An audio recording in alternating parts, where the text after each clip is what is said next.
It's nice to calm out today. It's not too hot. Sun's not in my face.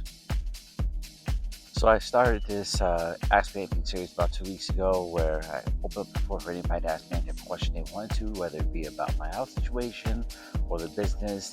And I decided, you know what? Why don't I just cover some of the best questions I received over the last 2 years? So here we go.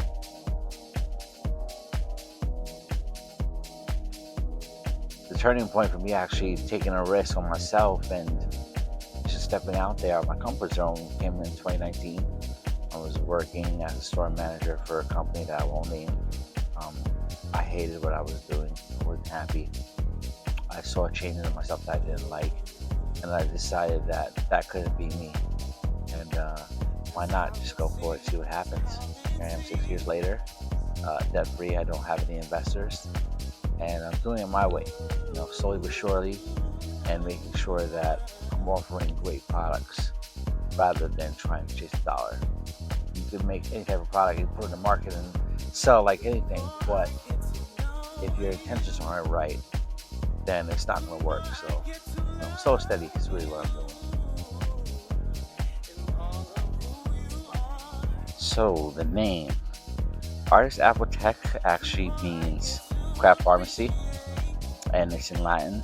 And I chose it for a couple of reasons. When I was trying to come up with a name that would suit the brand, I was rubbing into issues with like patenting and trademarking.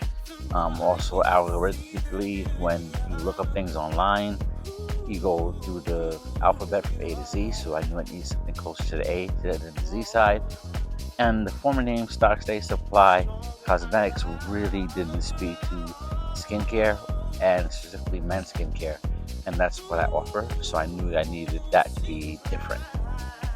There's also a couple of different portions to the name Artist Apothec. For those who don't know how to say it, you could also just say A2, and that comes from the periodic table. So I wanted to add an element of science into the actual natural aspect of my business. The third portion of the name actually refers to my daughter. Her initials are AA, Ava Adelaide, and I wanted to maybe start something as far as a legacy if she was interested later on in life. But not pressure to do something that she doesn't want to do. She's extremely talented.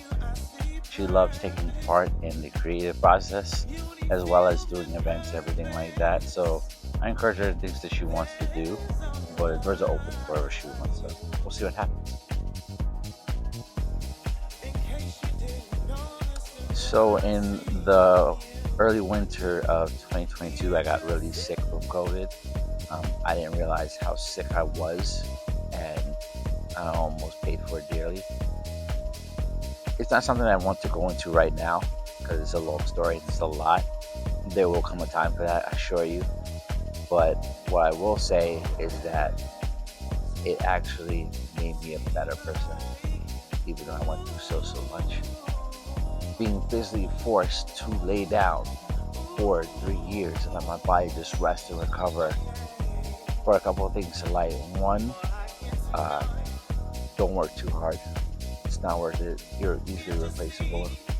2, pay attention to important things in your life.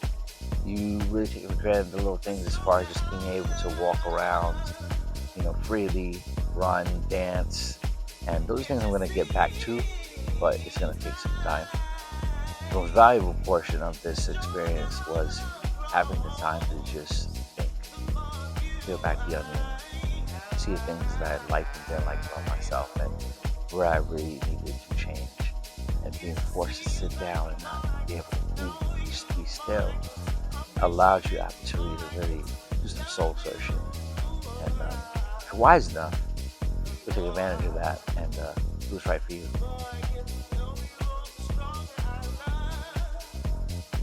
Right now I'm just trying to get better.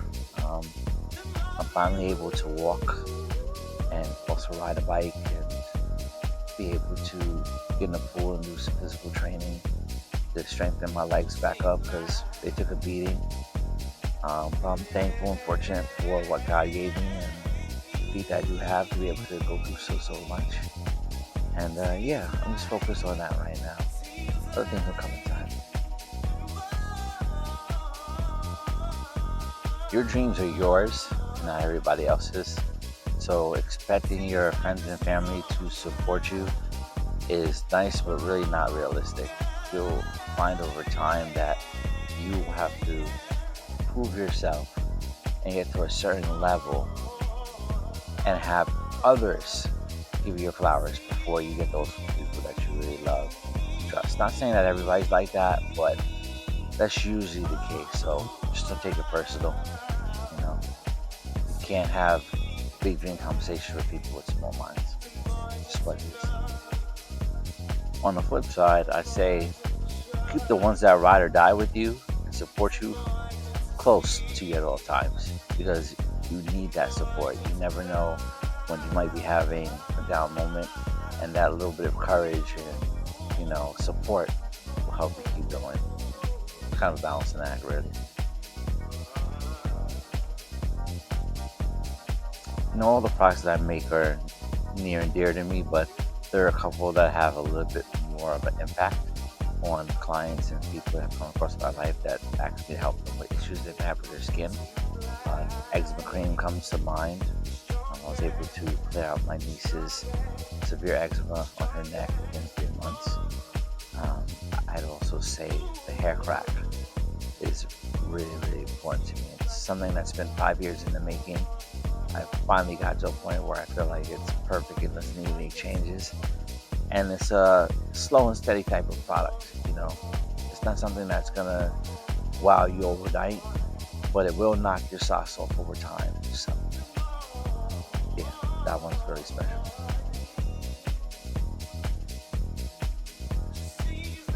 I have a really good friend and mentor that always says the line that fear is worse than regret. And I really love that for a simple fact of that, we will find ways to not do things out of fear of failure. And when you think about it, if you don't fail, you don't learn. And fear is just an acronym for fail early and responsibly. So, nothing really to fear. The work I'm doing right now with Artists After Tech has been a long time coming, and probably shouldn't have started over a decade ago. And that goes back to the fear of failure, and just didn't want to get to the point in my life where I would regret not taking the opportunity and know what happens.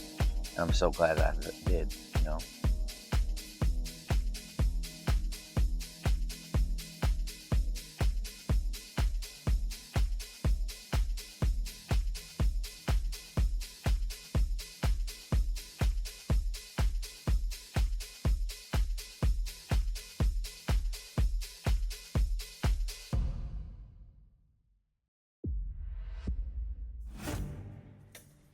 Look.